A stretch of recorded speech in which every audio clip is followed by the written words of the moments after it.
और मांग संख्या 40 वन एवं पर्यावरण पर बोलने का मौका दिया। सभापति महोदय, मैं अपनी बात अपने जिले और अपने क्षेत्र तक सीमित रखूंगी। मैं आपके माध्यम से औद्योगिक विकास में सबसे पिछड़ा जिला झुंझुनू जिला, उसके बारे में चर्चा करना चाहूँगी। और झुंझुनू जिला औद्योगिक के अंदर क्यों पिछड़ा हुआ है, उसके बहुत से कारण हैं, उन कारणों पर प्रकाश डालना चाहूँगी। ये बात सही है कि औद्योगिक विकास के लिए पूंजी, कौशल, सस्ता श्रम, निवेश आदि की आवश्यकता होती है। लेकिन मेरे पूर्ववर्ती वक्ताओं ने जो कहा कि उद्योग के लिए सबसे ज़रूरी है, महत्वपूर्ण चीज़ है, वो है उसकी आधारभूत संरचना, पानी, बिजली और कनेक्टिविटी। सभापति महोदय, मुझे कहने में बिल्कुल संकोच नहीं है कि आज के टाइम में भी झुंझुनू जिला आज तक जयपुर और दिल्ली जैसे महानगरों से भी अच्छी तरीके से कनेक्ट नहीं हो पाया है। 1989 के अंदर राजस्थान सरकार ने पर्यटन को भी उद्योग का दर्जा दिया था, और वो इसलिए दिया था कि हम लोग पर्यटक राजस्थान की ओर आकर्षित कर सके और अच्छे उद्योग ला सके। झुंझुनू जिले में मेरा विधानसभा क्षेत्र मंडावा पर्यटक की दृष्टि से बहुत महत्वपूर्ण है। हम लोग फिल्म उद्योग वहाँ लगा सकते हैं, पर्यटक उद्योग को हम ज़्यादा बढ़ावा दे सकते हैं। मंडावा के अंदर बहुत बड़ी फिल्में, स्टारडम की फिल्में वहाँ पे शूटिंग हुई, चाहे वो बजरंग भाईजान ले लो, चाहे वो पीके हो।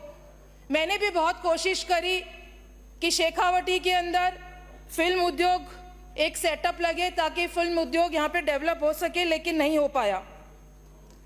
सभापति महोदय, सरकार चाहे कांग्रेस की हो चाहे बीजेपी की हो, जब भी सरकार आती है, चाहे नई सरकार आती है, तो वो रिसर्जेंट राजस्थान के नाम से, राजस्थान समिट के नाम से, चाहे राइजनिंग राजस्थान के नाम से उद्योगपतियों को यहाँ पर बुलाती है, और बहुत सारे MOU यहाँ पर होते हैं।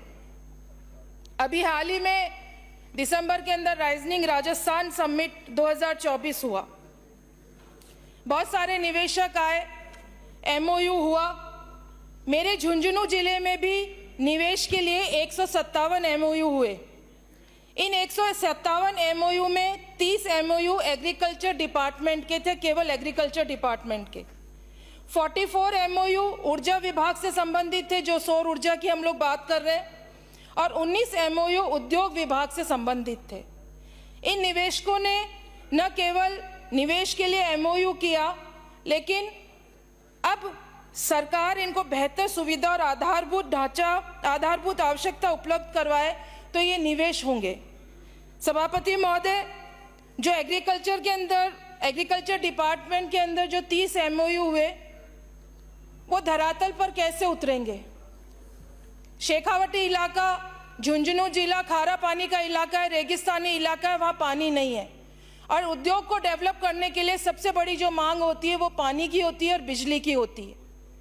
अभी हमें खुशी हुई कि पिछले बजट के अंदर राजस्थान की सरकार ने यमुना जल समझौते पर बात करी। यहाँ पर अभी तो पीने का पानी उपलब्ध नहीं है झुंझुनू जिले के अंदर, फिर सिंचाई की हम लोग बात करेंगे, फिर तीसरे पायदान पर उद्योग आता है। 60 करोड़ रुपए पिछले बजट के अंदर यमुना समझौते के DPR के लिए यहाँ पे घोषणा हुई। बड़े बड़े पोस्टर हमारे झुंझुनू जिले के अंदर लगे। भागीरथ हमारे माननीय मुख्यमंत्री जी को कहा गया, हमारे जो MP हैं घनश्याम जी तिवारी, वो सीख कर आए और बहुत बड़ा आयोजन उन्होंने करा। लेकिन इस बजट के अंदर यमुना समझौते पर 0 है। तो जब पानी उपलब्ध नहीं होएगा माननीय सभापति महोदय, तो उद्योग कैसे लगेगा? दूसरे, बिजली की उपलब्धता, आप देखें बिजली नहीं है, अभी किसानों को उपलब्ध नहीं हो रही, आम जनता को बिजली समय पर नहीं मिल पा रही है, पूरी बिजली नहीं मिल पा रही है, तो उद्योगों के लिए बिजली कैसे आएगी?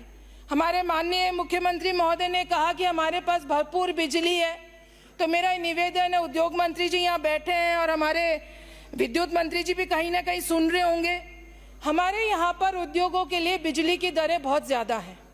जब बिजली खूब पर्याप्त मात्रा में उपलब्ध है तो कम से कम हमें इस पर ध्यान देना चाहिए कि इसके जो बिजली दर है उसको कम किया जाए, ताकि लोग यहाँ पर निवेश कर सके और अच्छे उद्योग यहाँ लगा सके और हमारे जो बेरोजगार युवक हैं उनको रोजगार उपलब्ध हो सके। फ्रेंडली एनवायरनमेंट हमें बनाना होगा। अभी आईफा का बहुत बड़ा आयोजन हम लोग देख रहे हैं, राजस्थान के अंदर हुआ और बहुत खूबसूरत आयोजन हुआ, उसकी सफलता के लिए मैं बधाई देना चाहूँगी। लेकिन जिस तरीके का माहौल बना यहाँ पर, हमारे परिवहन मंत्री का पेपर के अंदर वक्तव्य आया, जो बाहर से गाड़ियाँ आ रही थी, आसपास के जो हमारे प्रदेश है वहाँ से गाड़ियाँ आ रही थी, चाहे वो यहाँ पर आईफा अवार्ड को देखने आ रही हो या कोई निवेश करने आ रहे हो, इतने चालान पकड़ पकड़ के उन गाड़ियों के करे, लाखों लाखों रुपए के। हम लोग जब आईफा आया तो हमारे माननीय मुख्यमंत्री महोदय ने घोषणा कर दी कि आईफा से हम फिल्म इंडस्ट्री में हमारा नाम होगा, देश और दुनिया में होगा, यहाँ पर उद्योग आएंगे। उद्योग आएंगे कैसे? उनके आने से पहले तो आपने उनके चालान काट के उनके हाथ में दे दिए। एक फ्रेंडली एनवायरनमेंट बनाने की बहुत ज़रूरत है उद्योग मंत्री जी यहाँ पर, जो हम लोग उपलब्ध नहीं करवा पा रहे हैं। हम सिंगल विंडो की बात करते हैं, रेड टेपिज्म का इतना ज़्यादा यहाँ पर एक एक फाइल का पीछा करना पड़ता है और उसके बाद भी जो निवेशक होता है उसको ये पता नहीं हो सकता कि मेरा उद्योग लग जाएगा और मुझे उसके बदले में रिटर्न मिलना शुरू हो जाएगा, मैं उसमें सफल हो जाऊंगा, इसकी गारंटी भी नहीं है। इसलिए यहाँ पर आते तो हैं एमओयू करने, लेकिन उसके बाद जो यहाँ पे अधिकारियों को कह दो, ब्यूरोक्रेट्स का कह दो, चाहे हमारे सरकार का कह दो, जिस तरीके का रवैया रहता है, जिस तरीके से उनको दफ्तरों के चक्कर लगाने पड़ते हैं, तो मैं समझती हूँ एक बहुत बड़ी कमी है। हमारे उद्योग मंत्री यंग है, एनर्जेटिक है, हो सकता है उनकी बहुत लंबी सोच हो, वो आगे का दृश्य देख रहे हो कि राजस्थान के अंदर अच्छे उद्योग आए, युवाओं को रोजगार देने की वो बात करते हैं। तो अधिकारियों की कम से कम एक मीटिंग लेके, और पानी बिजली के अधिकारियों को भी आप बुलाएं, वहाँ पे आधारभूत संरचनाएं अगर हम मजबूत कर सकेंगे राजस्थान के अंदर, तो निश्चित तौर पर उद्योग यहाँ पर निवेश करेंगे, उद्योगपति आकर, और हम लोगों को जो राइजनिंग राजस्थान करा उसमें कहीं ना कहीं हमें सफलता मिलेगी। सभापति महोदय, 2021 के बजट के अंदर मलसीसर को औद्योगिक क्षेत्र की घोषणा करी थी और मुझे खुशी है कि उस पे 80% काम भी उसका हो गया। 49.42 एकड़ भूमि पे ये औद्योगिक क्षेत्र लगा हुआ है और इसमें तकरीबन 148 भूखंडों का नियोजन किया गया। मुझे नहीं पता कि जो कमेटी यहाँ पर, जो अनुशंसा कमेटी जयपुर मुख्यालय में बनी, उन्होंने सिर्फ 79 भूखंडों के लिए क्यों कहा। वहाँ पे जो सबसे बड़ी कमी अभी रह गई है वो पानी की उपलब्धता नहीं है। उस औद्योगिक क्षेत्र के पास में ही कुंभाराम लिफ्ट परियोजना का बड़ा डैम बना हुआ है। तो मैं उद्योग मंत्री से कहना चाहूँगी, मेरा निवेदन है आपसे कि उसके ऊपर भी आप ध्यान दें। बहुत बड़ा क्षेत्र डेवलप हो गया, 80% से ज़्यादा वहाँ काम हो गए। अगर आप उसको प्रायोरिटी पे लेंगे तो वहाँ पर भी लोग उद्योग लगाएंगे और उनकी जो भूखंड है उनकी भी आप सेल करवाएं, ताकि लोग आएँ और उद्योग लगाएं, तो लोगों को रोज़गार उपलब्ध हो सके। 2023 में मेरा दूसरा ब्लॉक बना, मंडावा ब्लॉक। उसके अंदर भी औद्योगिक क्षेत्र रिको की घोषणा हुई, लेकिन ज़मीन उपलब्ध नहीं हो पाई। चारागाह भूमि थी, लिख के भी दिया प्रशासन ने, लेकिन उस पर अभी तक कोई कार्रवाई नहीं हुई है। तो मेरा आपसे निवेदन है कि वहाँ पर भी भूमि उपलब्ध है, चारागाह भूमि, उसके बदले में खेतड़ी और बुहाना की तरफ काफ़ी ज़मीन है, आप उसके एवज के अंदर वहाँ पर भूमि उपलब्ध करा के और औद्योगिक क्षेत्र को डेवलप कराएं, ताकि वहाँ पे भी उद्योग, वहाँ पे मंत्री महोदय, वहाँ पर फिल्म उद्योग लगने का बहुत बड़ा स्कोप है, आप इसकी तरफ ध्यान दें। साउथ के अंदर फिल्म उद्योग पे बहुत ध्यान दिया जाता है, महाराष्ट्र बॉम्बे में दिया जा रहा है, लेकिन हमारे राजस्थान के अंदर बहुत शूटिंग होती है।